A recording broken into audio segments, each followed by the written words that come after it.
Hi friends, welcome to our channel SS life feel. So ఈరోజు మన SS life feel channel అనేది ఒక 1000 మెంబర్స్తో ఫ్యామిలీ లాగా అయితే క్రియేట్ అయిపోయింది. సో ఈ స్పెషల్ డే రోజున స్పెషల్గా ఏదైనా స్వీట్ తినాలి అని అనిపించి నేనైతే మీతో ఈ స్పెషల్ స్వీట్ని షేర్ చేసుకోవాలని చెప్పేసి అనుకుంటున్నాను. ఇంకా దీనికోసం ఏంటంటే నేను ఒక కప్పు బాదంని అయితే తీసుకుంటున్నాను. ఇంకా వీటిని ఏం చేయాలంటే బాదంతో ఎలా స్వీట్ అని అనుకుంటున్నారా? సో సింపుల్ అండ్ ఈజీగా చాలా టేస్టీగా అయితే రెడీ చేసుకోవచ్చు. ఇంకా ఫస్ట్ అయితే ప్యాన్లో ఒక కప్పు బాదం తీసుకొని సిమ్లో పెట్టేసుకొని ఇలాగ దోరగా అయితే వేయించేసుకుంటున్నాను. సో బాదంని పచ్చిగా వేసుకుంటే మనకి స్వీట్ అనేది పర్ఫెక్ట్గా కుదరదండి. సో అందుకోసమే ఇలాగ నేను ప్యాన్లో దోరగా వేయించుకుంటున్నాను. మరీ మనకి బాదం అనేది ఎక్కువగా క్రిస్పీగా అవ్వనవసరం లేదు, కొద్దిగా వేగినట్టు అనిపిస్తే చాలండి. ఇంకా ఇందులోనే నేను ఒక 10 నుండి 15 దాకా కాజును అయితే వేసుకుంటున్నాను. సో కాజును యాడ్ చేయడం వలన మనం రెడీ చేసే ఈ స్పెషల్ స్వీట్కి ఇంకా టేస్ట్ చాలా బాగుంటుంది అని నేనైతే ఇలాగ యాడ్ చేసేసుకుంటున్నాను. ఈ బాదం కాజు కొంచెం దూరగా వేయించిన తర్వాత ఒక హాఫ్ అన్ అవర్ వేడి చల్లారేంత వరకు పక్కకైతే పెట్టేసుకోవాలి. ఇంకా ఇలాగ చల్లారిన తర్వాత ఒకసారి అలాగ తుంచి చూస్తే మనకి బాదం అనేది విరిగిపోతుందండి. సో అలా అయ్యేంత వరకు ఉంచుకున్న తర్వాత మిక్సీ జార్లో వేసి మొత్తం అయితే గ్రైండ్ చేసుకోవాలి. మనం గ్రైండ్ చేసుకునేటప్పుడు కూడా పేస్ట్ లాగా అయితే చేసుకోకూడదు, పొడి పొడిగా ఉండేలాగా వేయించుకోవాలన్నమాట. సో ఎందుకు అలాగా అనంటే మనం చేసుకునే స్వీట్ అనేది మెత్తగా గ్రైండ్ చేసుకున్నాము అని అంటే మన స్వీట్ అనేది స్టిక్కీగా అయిపోతుందండి. సో అందుకోసం అని చెప్పేసి అలా కాకుండా పొడి పొడిగా కొద్దిగా పలుకుగా అంటాం కదా, సో అలాగా గ్రైండ్ చేసుకోవాలి. ఆ తర్వాత ఏం చేయాలంటే ఇంకొక ప్యాన్ తీసుకొని నేనైతే ఒక 2 కప్స్ అయితే తీసుకుంటున్నాను. లేదా మీరు ఏ కప్పుతో బాదంని అయితే తీసుకుంటున్నారో ఆ కప్పుతోనే షుగర్ని అయితే తీసేసుకోండి. సో మీరు స్వీట్ ఎక్కువగా తింటాము అంటే ఇంకా కొద్దిగా ఎక్కువ వేసుకున్నా పర్లేదు. సో మేము కొద్దిగా స్వీట్ తక్కువగా తింటాము అన్నందుకు నేను కొద్దిగా తగ్గించి అయితే వేసేసుకుంటున్నాను. ఇంకా దీన్ని ఏంటంటే సిమ్లోనే పెట్టుకొని మనం షుగర్ క్యారమిల్ని అయితే చేసుకోవాలండి. ఇంకా ఇక్కడ మనం షుగర్కి బదులు బెల్లంని కూడా యూజ్ చేయొచ్చు. సో బెల్లంని కూడా యూజ్ చేసి క్యారమిల్ లాగా రెడీ చేసుకొని ఈ స్వీట్ని అయితే రెడీ చేసుకోవచ్చు అనమాట.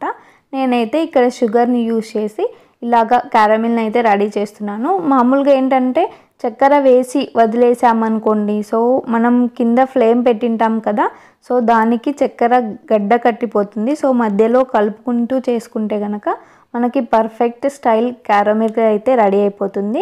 ఇక్కడ చూడండి మన కలర్ అనేది చేంజ్ అయిపోయింది. సో ఇప్పుడు మనకి పర్ఫెక్ట్గా రెడీ అయిపోయింది అని అర్థము. సో ఇంకా ఇప్పుడు ఏంటంటే మిక్సీ పట్టి పెట్టుకున్నాం కదా బాదం పౌడర్ అనేది, దాన్ని అయితే వేసేసుకొని మొత్తం బాగా అయితే ఇక్కడ ఇలాగ మిక్స్ చేసేసుకుంటున్నాను. సో నేను ఇప్పుడు ఎందుకు ఇలాగ స్పెషల్ స్వీట్ రెడీ చేస్తున్నాను అని చెప్పాను కదండి. సో 1000 మెంబర్స్ అయ్యారు కదా మన ఫ్యామిలీ మెంబర్స్. సో మీ అందరికీ నా వీడియోస్ నచ్చుతున్నాయి, అలాగే నేను చెప్పే విధానం నచ్చుతుంది అని నేనైతే అనుకుంటూ ఉన్నాను.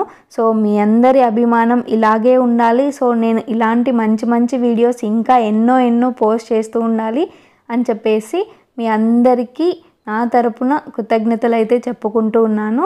ఇంకా ఇక్కడ మన స్వీట్ అయితే రెడీ అయిపోయింది. సో దీన్ని అయితే నేను ఒక ప్లేట్కి నెయ్యి అయితే అప్లై చేసి మొత్తం ప్లేట్లోకి అయితే ట్రాన్స్ఫర్ చేసేసుకుంటూ ఉన్నాను. ఇంకా దీన్ని ఏంటంటే ట్రాన్స్ఫర్ చేసుకున్నాక మొత్తం ప్లేట్ అంతా ఈవెన్గా స్ప్రెడ్ చేసేసుకోవాలి. ఆ తర్వాత ఒకసారి 2 సార్లు అలా కొట్టేసామనుకోండి మొత్తం పర్ఫెక్ట్గా అయిపోతుంది. ఇంకా ఒక 5 మినిట్స్ అలాగా చల్లారనిచ్చిన తర్వాత ఇలాగ మనం చాక్తో కానీ లేకపోతే స్పూన్తో కానీ ఘాట్లు పెట్టుకున్నాము అంటే మనం ఏ షేప్ కావాలంటే ఆ షేప్ అయితే పెట్టేసుకోవచ్చు. నేనైతే ఇలాగ చాక్తో స్క్వైర్స్ లాగా అయితే పెట్టేసుకుంటూ ఉన్నాను. ఏదైనా కానీ చేయడం ఎంతసేపు చెప్పండి, చిటికలో పని. కానీ అది పర్ఫెక్ట్ షేప్లో పర్ఫెక్ట్ టేస్ట్లో రావాలంటే పర్ఫెక్ట్గా ఫాలో అవ్వాలి కదా. సో అలాగే అండి మన ఛానల్ కూడా. సో జస్ట్ క్రియేట్ చేయడం ఎంతసేపు చెప్పండి. సో ఒక 10 నిమిషాల్లో క్రియేట్ చేసేస్తాం. బట్ అందరి అభిమానాలు పొందాలి, అలాగే అందరికీ నచ్చేలా వీడియోస్ తీయాలి అని అంటే చాలా టైం పడుతుంది కదండి. సో మీ అందరికీ నచ్చేలాగా వీడియోస్ తీస్తున్నాను అని చెప్పేసి అనుకుంటున్నాను. సో మీ అభిమానం కూడా ఇలాగే ఉండాలి అని అనుకుంటున్నాను. ఇంకా ఇక్కడ మన స్వీట్ పైకి అయితే ఇక్కడ నేను పైన ఏదో ఒక డెకోర్ అయితే చేసుకోవాలి కదండి. సో దానికోసం ఇక్కడ కొద్దిగా కాజునైతే అప్లై చేసేస్తున్నాను. సో దీన్ని చల్లారిన తర్వాత మనం స్వీట్గా సపరేట్ చేసేసుకొని చక్కగా తినేయచ్చు. ఎవరైనా గెస్ట్లు వచ్చినా కూడా ఇన్స్టంట్గా రెడీ చేసుకోవాలి అని అంటే ఈ స్వీట్ పర్ఫెక్ట్ అని చెప్పొచ్చండి. చాలా ఈజీగా అండ్ అలాగే సింపుల్గా కూడా రెడీ చేసుకోవచ్చు. ఇంకా పిల్లలకి కూడా చాలా ఇష్టంగా పెట్టవచ్చు. ఎందుకంటే సో వాళ్ళు బయట తెచ్చినవి అయితే కొద్దిగా ఇష్టంగా తింటారు కదండి. సో బయట చేసే స్టైల్లో మనం ఇంట్లోనే హెల్తీగా ప్రిపేర్ చేయొచ్చు కదా. సో ఇలాంటి మంచి స్వీట్స్ అయితే మనం ఇంట్లో చేసి పెట్టేసుకోవచ్చు. And once again thank you so much అండి. So for your support and encouragement.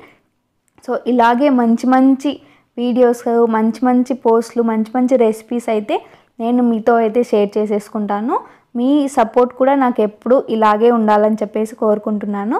ఇంకా ఈ వీడియో కనుక మీకు నచ్చినట్లయితే లైక్ చేయండి, మీ ఫ్రెండ్స్ అండ్ ఫ్యామిలీ మెంబర్స్తో షేర్ చేసేసుకోండి, నా ఛానల్ని సబ్స్క్రైబ్ చేయండి.